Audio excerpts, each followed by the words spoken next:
Hello friends, good morning. We are continuing with the poem Colossus by Sugata Kumari, 6th stanza. You can see in the slide. In 6th stanza, shall I read first? And once he saw the agony at Calvary, sucking that in, another 6 feet he grew.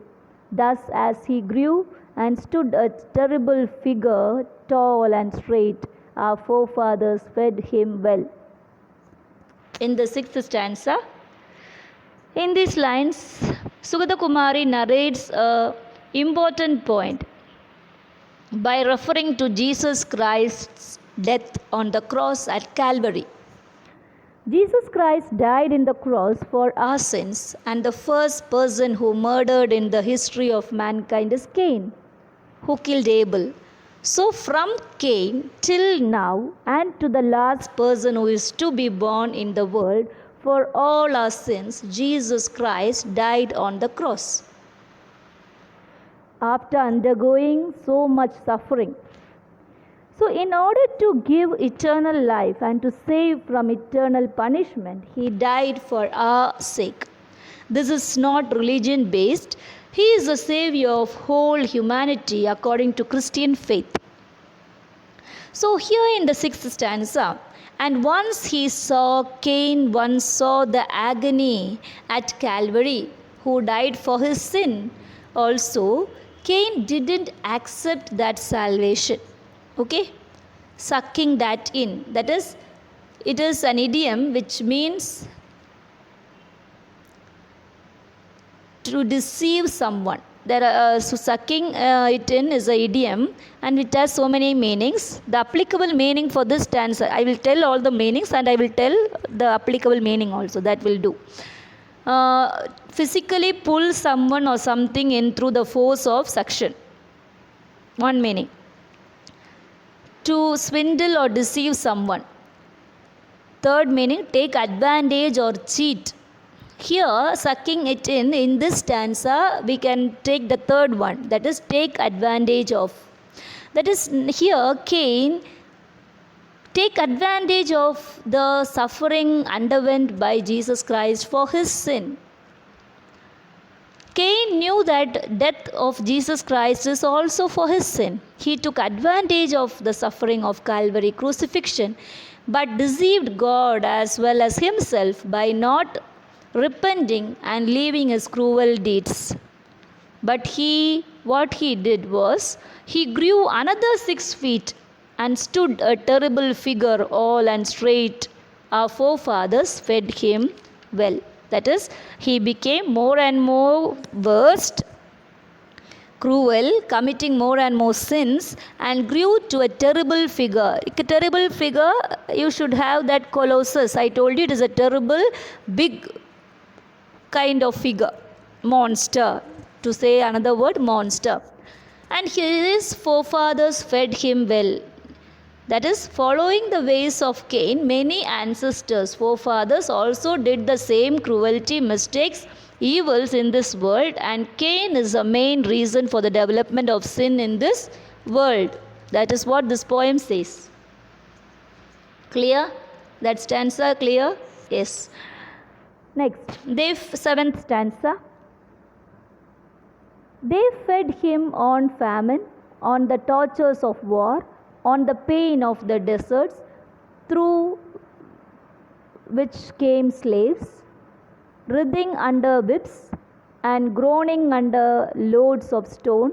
Life crawled in 2 nights, burdened with centuries' pain and sin. And now the colossal terrors, hunger shakes the earth. Here in this type of, it is combined, that is, from they fed him on famine to stone, loads of stone, it is 7th stanza, and life crawled is 8th stanza. So here it is combined. Okay, no problem. Just an information, because I told you already we have 13 stanzas. Okay, so it is 2. Cain, who is symbolic of monster, is fed when there is famine, tortures of war, pain of the desert, slavery, torture, groaning under loads of stone. That is, transformation of the world from good to evil is hinted here. Transformation of the world from good to evil. According to the Bible, Jesus endured the sinners' death at Calvary to free humans from their sins, from their greediness, appetite for sin. That is, they are greedy to do, they are greedy or they are eager to do sin. They have the appetite for sin, we can say like that. But through tortures of war, cruel pain forced upon evildoers, through slavery, creating famine, etc., is feeding the appetite for sin. So when the cruelty increases in this world, it is like feeding the monster. Clear? That is what it is all about. So when evils are increasing in this world, it is like feeding the monster. He will become huge, he will become large, he will become the biggest one in the world. That is, fully world will be filled with evil doers. So in the 8th stanza, that is from life crawled into night, burdened with the centuries' pain and sin, and now the colossal terrors, hunger shakes the earth. Due to these evil doings in the society, life crawled into night. That is, life is getting more and more worse. And evil doings are increasing day by day. So life has become burdened with pain and sin of centuries. That is, from Cain started evil in the world, and now the people throughout the centuries follow the path of Cain. And so now what is there? Exponential growth of sin on earth. That is what. So there is an exponential growth of sin on earth. So here we can see that word, which of the title of the poem is about colossal terrors. Colossus, a statue that is much bigger than life size, a person or thing that of enormous size, importance or ability. And now the colossal terror may be referring to revolutionary terrorism or a reign of terror. The attack of terrorism, its greed shakes the earth, Mother Earth fully. Okay? Revolutionary, this colossal terror can be hinting to the terrorism also, revolutionary terrorism, which shakes the earth, because it is just because of the selfishness and greediness of people. So it shakes the earth. It shakes the earth means it shakes the universe, the people inside, and as well as the Mother Earth, nature also.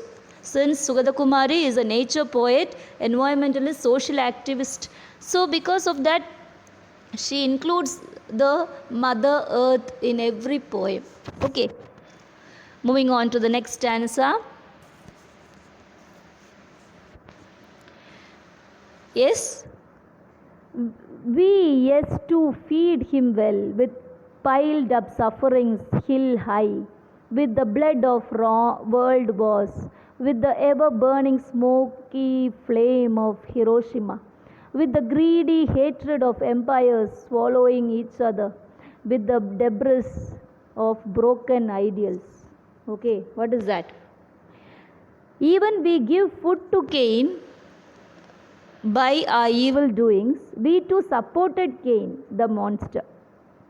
At what circumstances? She is counting one by one. We also are supporters for this, of the Cain. How? Because in this world we are seeing so many things happening around. Daily newspaper and news is enough to set an example for the wrongdoings. Yes? When sufferings were piled up like a hill, when world war leads to bloodshed, with the ever burning smoky flames of Hiroshima. So here the word Hiroshima, all of you know about Hiroshima event. That is, the United States detonated 2 nuclear weapons over the Japanese cities of Hiroshima and Nagasaki on October 6th and 9th, 1945 respectively. Okay. On August, in Hiroshima incident, two greedy, hatred empires were United States and Japan, swallowing each other, means killing each other. On August 6, 1945, during World War II, 1939 to 1945, an American B-29 bomber dropped the world's first deployed atomic bomb. The explosion immediately killed around 80,000 people approximately in Hiroshima, and on 9th B-29 dropped on Nagasaki, killing and 40,000 people approximately. And there were radiation exposure.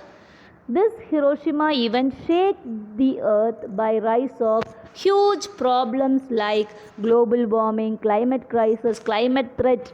Everything on earth became decay and bad after Hiroshima event. So here this is very important with the debris. What is debris? Abhishishtangal, that is waste or broken pieces. After this war, after this bombing, we can see full of waste materials, broken pieces. And broken ideals, that is standard principles or models of life, is everything shattered and broken. Okay? Clear? So here we can see greedy hatred of empires. Here greedy hatred of empires in Hiroshima is United States and Japan. Okay? Swallowing each other means killing each other. I told you debris means abhishishtangal, that is waste or broken pieces after this cruel war. Okay?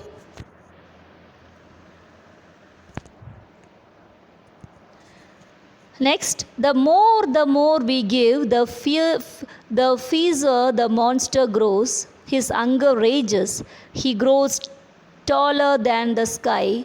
Towards us his arms come, lengthening his mouth gaps wider. We pour into it the tears of dharma and again the blood of truth. Okay?